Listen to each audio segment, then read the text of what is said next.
Hi, I'm Sue Stockdale, and welcome to episode 119 of the Access to Inspiration podcast, the show where you can be inspired by people who may be unlike you. My guest this week is Reanne Olivier, co-founder of Africa Matters Initiative. Reanne explains to me how she gained a deeper understanding of the African continent by living and studying in South Africa. And that experience inspired her to create an initiative that is empowering African youth. As always, you can read the transcription of this podcast as you're listening on our website, accesstoinspiration.org. Welcome to the podcast, Reanne.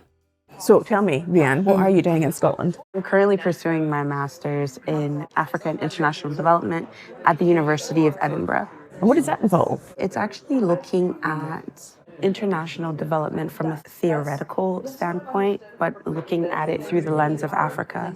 So how do actors, such as international development actors in particular, influence policy, influence implementation, influence governments when it comes to election participation or what have you. And so the program is really centered around what is the nuance of international development or organizations being positioned in Africa, and how is that benefiting the continent and the people who live within the continent, or what are some of the challenges in the discourses that we would want to incorporate that are important in relation to those two topics. What I'm hearing from you, Reanne, is that you've got an interest in the African continent and you're the co-founder of an organisation called Africa Matters Initiative. I'm imagining what you're learning here at university is relevant for your organisation. Yes, I do have a passion for the African continent. I did my undergrad in South Africa, but to just kind of backtrack a little bit, why Africa? A lot of people ask me this. So I was introduced to South Africa through my parents, particularly my father. He used to work in the hospitality industry, where he was invited by one of his clients to explore South Africa. They explained to him how beautiful it was. My parents, they are explorers of the world. And one of the questions that they asked was like, how's Africa, right? Because they've never been to the continent. And so this client invited them to South Africa, and just from there, they fell in love with the country. They fell in love with the culture, the food, just the ambiance, and it reminded them of their home country of Haiti. And throughout the years, they've traveled across the continent. They've shown us pictures of what Africa looks like, which also trumped a lot of perception of what Africa looks like. Growing up in school and socialization, we were always told that Africa was poor and stricken, very similar to my home country of Haiti. And just kind of through these images and through engaging with the different people, we realized just kind of through the stories that my parents would share that Africa has more than what the Western media was portraying. Yes, it has its challenges. However, there are middle class, there are upper class, there are roads, there are elements of infrastructure. And also one thing that my parents also taught me was levels of advancement before the Western world. So for example, my parents would tell me about cell phone, mobile devices were very prime in South Africa before it was in the States, but I'll just speak from my perspective in New York. So as the years went by, my father moved to South Africa in the late 90s, and his goal and his dream was for his family to move there. Unfortunately, after 2 years, he moved back to the States because my mother did not want to migrate again. So a couple of years down the line, he continued to manifest this whole, his family will move to South Africa, and it happened for me, at least. So during the mid-2000s, my family was affected by the recession, where then I had to stop studying in the United States because of affordability. And yeah, it was really difficult to get reinstated, try to find the funds, because the whole world was under a recession. So, you know, any type of loans, scholarships, those things really kind of dwindled down. However, one of the goals that I did have was to do my master's in South Africa, because that was a country that my parents visited quite frequently. And so I took the leap, I took the risk in just leaving everything that I've known in my life in terms of socialization in the States. And I applied to some institutions, which through rankings were the top institutions on the continent. And I ended up at Stellenbosch University, which started my whole trajectory around Africa, perception, international development. I'm fascinated by what you're saying around the journey that it got you to South Africa. Some people might say, well, South Africa isn't Africa, the continent. So what would you say to those people, and also perhaps to those who haven't been to Africa at all? How would you describe the continent if you've got a better perception of the entire thing there? Yes. So despite me living and working in South Africa for X amount of years, I've also explored and worked in different countries throughout the continent. So till date, I've visited about 10 countries, a couple in West Africa, Southern and East Africa. And some of these countries I've visited multiple times as well. And one of the things that I would say is that there is so much similarity in when it comes to vibrancy, cuisine, culture, language, natural resources, nature, people. There's a welcoming nature of the African continent, of African people, that allows you to feel at home, regardless of your race, your gender, your background. You just feel at ease within this continent.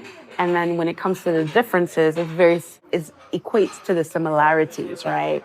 In West Africa, you'll often hear this joke of jollof wars. Similarities in terms of a type of food, but in terms of how it's made, the taste of it, the ingredients used, that's where the differences lies.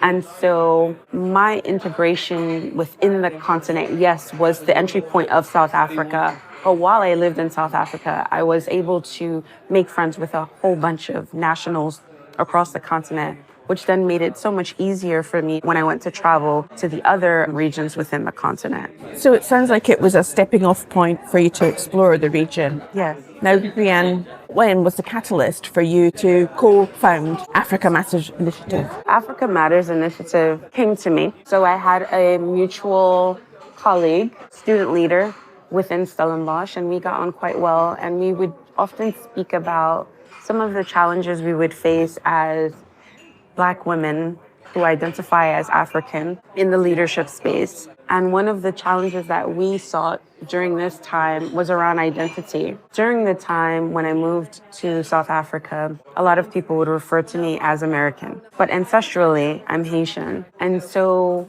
it never really bothered me before when I was in America, but it really bothered me when I was in South Africa, when people would just say that American girl. And granted, my accent is an American accent, and yes, I grew up in the States. However, culturally, what I know, what I understand is very ingrained in my Haitian culture. And that was similar to her as well, where she was South African Zimbabwean, but she went to what South Africans refer to a Model C school, a private school. And so her accent and her dialect was a bit different. And so we were grappling with what our identities meant to us. But during that time as well, there was a lot of things happening across the continent. There were xenophobic attacks happening across South Africa, from South Africans to African nationals who were refugees or migrants there. There was also the Garissa University attacks. There was also attacks in Baga, Nigeria. And while all of these things were happening, and this was in 2015, you would see silence amongst African leaders. You wouldn't see any elements of solidarity. You would also see amongst citizens as well the differentiating factors of like, oh, this happens all the time in Nigeria, or it just felt normal. But then when, I think it was in France, the Charlie Hebdo attacks, everyone that we knew in our networks in Africa would change their Facebook image to reflect the French flag as a point of solidarity when there was 3 journalists or cartoonists who were attacked through a terrorist attack. And so just this kind of perception that it's kind of like this mental perception of like the West is better than what's happening in Africa. If terrorist attacks happen, that's normal, which is not the case, right? And so she approached me and she said, we should do something about it. And at the time, I felt like I was unprepared for that kind of journey. I didn't identify as African. I still don't. I'm part of the diaspora, yes, but not African. And she mentioned that Haiti is very ingrained in the African history and culture. Haiti was one of the first Black countries to gain independence. And we also supported other African countries to gain their independence as well. So there's no way I could say that I'm not African when the relationship is there. And so, yeah, it started from there, talking about creating an awareness around what it means to be African So it was like a student movement.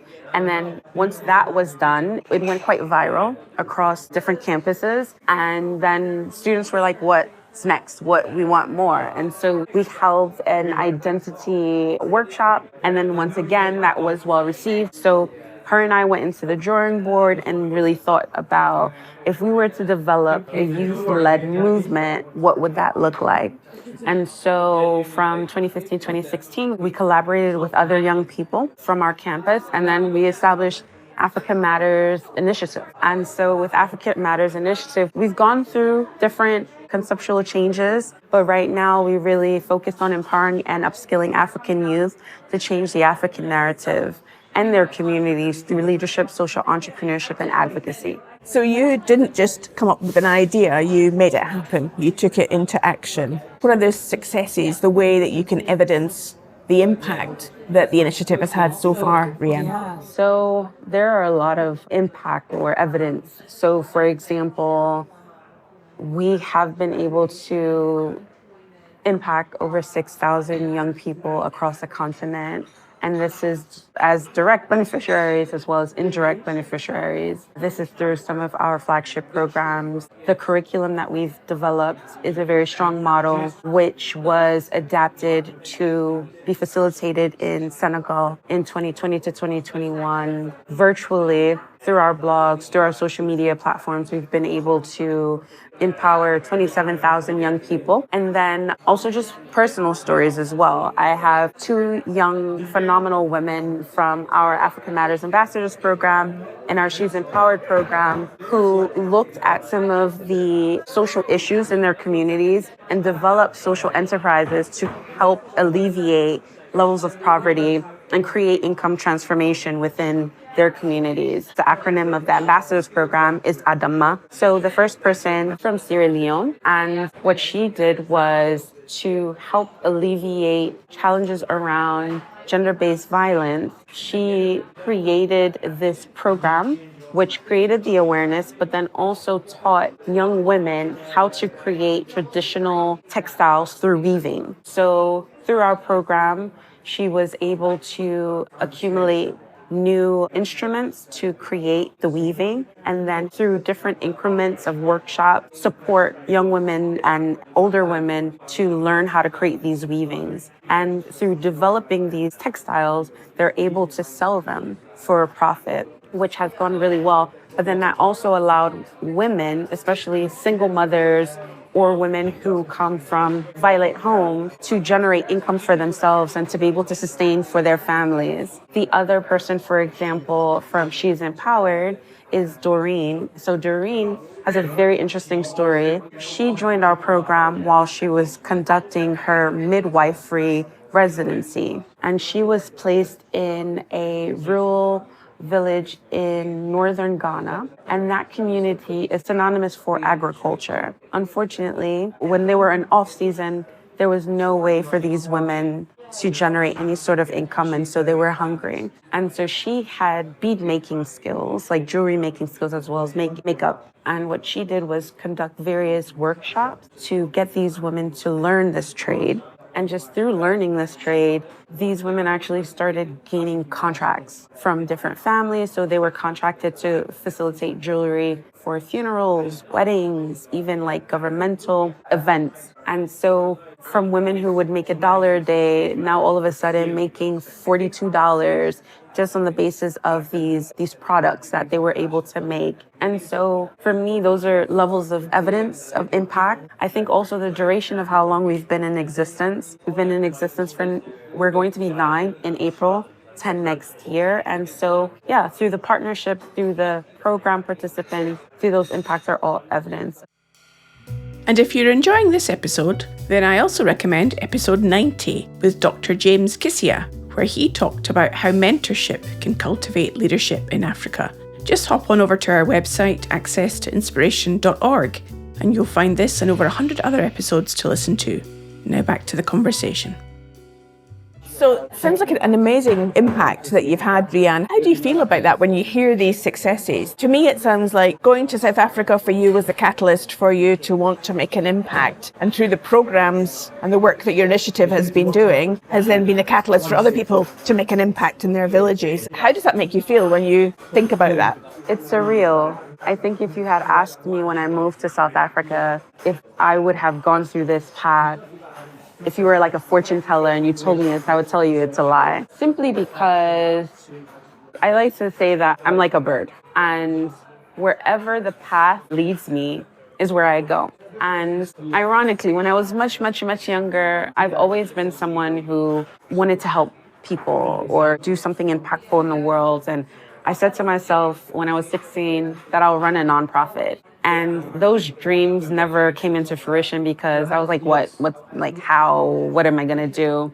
But when I actually went to Stellenbosch, I went in as a psychology major. I didn't go in within the intent of doing international development. However, because I was on the continent and because I was learning the contextual examples related to the continent made me very interested and made me pivot.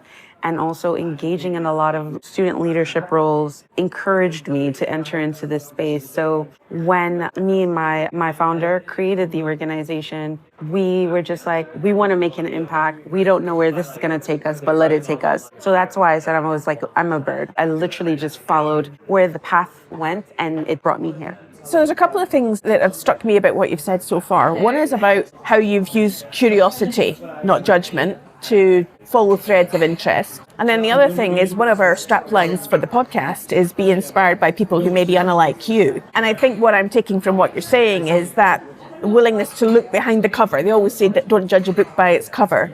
A willingness to not take things at face value because of someone's accent or looks or not make an initial judgment about them, to have a willingness to dig a little bit deeper. Do you think those things are qualities that people who do want to make an impact should pay attention to?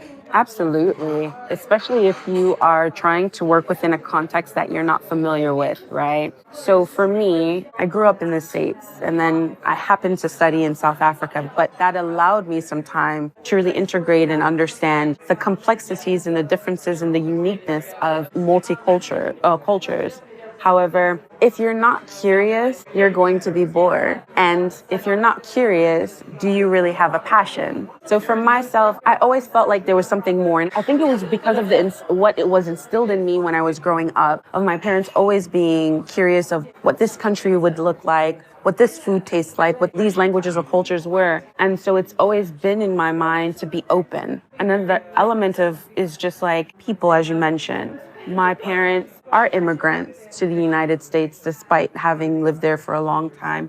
So how they were perceived played a huge role in how they raised us as children. And of course, they could naturally say they judged us, so we must judge them. And they were like, no, human beings are literally the same. They're just in different locations. They just speak different languages and they're different colors. And that is how my parents raised me. And so I've always kept that in mind.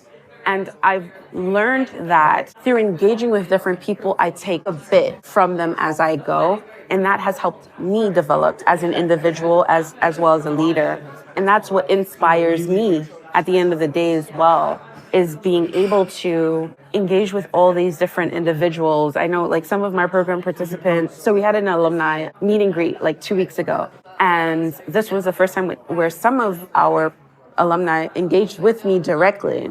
And one young lady was like, oh my gosh, Reanne, it's such a pleasure to finally speak to you and finally meet you. And for me, I really see myself as a very common person. If, in layman's terms, I'm very down to earth. I don't see myself as the CEO or the founder of AMI. I'm just like, I just work here. I just like what I do and I like engaging with people. But the way that other people perceive me is quite interesting as well. And so my program participants and alumni are those who really, really inspire me. Young people across the continent who might not even engage with our organization per se, but are doing amazing work on the continent inspire me. My parents, evidently, because they've been, said throughout the course of this conversation, inspire me a lot as well. And my team.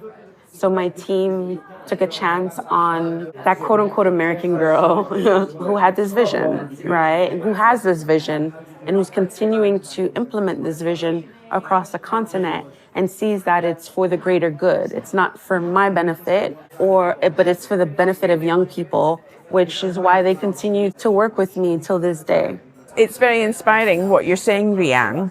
Now, there might be a listener that's thinking, that's all very well. Reanne, she's got resources, she can make things happen, but I can't get access to funding and I don't have contacts, and all the reasons that very legitimately can stop people taking an idea and making it happen. I wonder what you would say to somebody who's got that mindset currently. How would you inspire or engage them to step out their comfort zone into that unknown and follow a passion to make a difference? I am going to use a millennial vernacular and say, we literally started from the bottom and now we're here. Drake is the artist. And that's one of his lines. We didn't start with any resources. We didn't start with any knowledge. Till this day, we are learning as we go. So we had this idea, we had this passion, we had the curiosity, and we continue to work towards it. There were times, to be very fair, admittedly, that we wanted to part ways with the organization. Presently, I'm still within the organization because there's too much potential in what we do. And so I would just say, talk to people, volunteer in organizations so you can understand the inner workings if you don't already have that. That's one of the things that I actually did. I volunteered quite frequently, especially from the student leadership side. And then build a community. Community for me is really, really important. Again, that's what has molded me to be the person that I am today. Get a coach, get a couple of mentors. Maybe the person doesn't necessarily need to be a direct mentor, but get a friend or a friend that you can bounce ideas to. Learn more about what other organizations that are similar to you are doing. Reach out, send a DM or a private message. You never know, people will respond. I'm one of those people who respond because I also know what it felt like when I was in that position of knowing absolutely nothing and just being authentic. What got me to the space of getting resources is being authentic in my nature. There's the various streams of grant writing. There's the various streams of crowdfunding. People can try that. But then also just building connections with people is super important. If people believe in you, then they'll believe in the vision. And when they believe in you and the vision and the mission, then they'll be able to invest in your organization. So I say all of this to say, we did not start off with any sort of capital, and we were actually self-funding the organization for many years.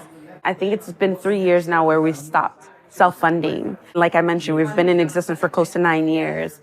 And so it does take time and it's hard. Being ahead of an organization is literally being ahead of a business, right? So you do need to have business acumen. I wouldn't necessarily say someone needs to go back to university and do a whole business course, but there are professional certificates. There are courses from Coursera, LinkedIn, different platforms that can help. But I do want to add, what's super important is make sure your governance is intact. Make sure your finances are intact. Even if you don't have any money, understand your country's registrations, your country's taxes. Make sure you have a budget. Make sure you know what a balance sheet is, the income statement is, because those are super important from the beginning. If you don't have that from the beginning, it's going to be really difficult to continue onwards. And then have 2 or 3 people who believe in your mission, but can help you implement it while believing in it. Well, that sounds like very wise advice, Reanne, and I'm sure very useful for our listener. I guess my final question to you is, if you could go back and give the 14-year-old Reanne some advice from where you are today, what would that one bit of advice you would have given yourself as a teenager? Don't allow your guidance counselor to change your mind. There was a guidance counselor that I had in junior high who actually didn't believe in my vision and my dreams. I actually wanted to become a medical doctor, but I wanted to study in France. And she told me, don't you think it will be a little difficult for your parents to facilitate?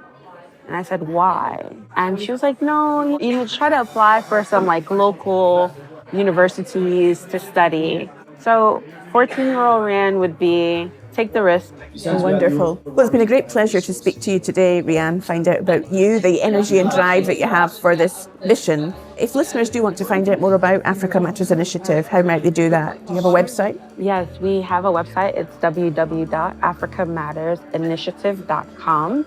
If you Google search us, you can do Africa Matters. Some people confuse us with Africa Matters Limited, but we're not. We are Initiative, and we are throughout various social media platforms, LinkedIn, Facebook, Instagram, YouTube, Twitter, and I can share the links with you as well. Fantastic. We'll put all of those on the show notes. Thank you again for your time today, Reanne. It's been a great pleasure to talk to you. Thank you for the invitation, and I really hope that your podcast continues to flourish. Thank you.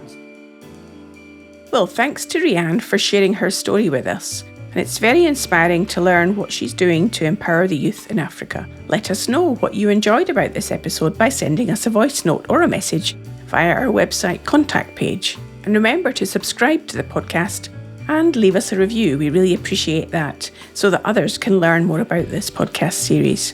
I'll be back again next week speaking to another astronaut, Robert Thirsk from Canada, who is also now an advisor and speaker. I hope you can join us then.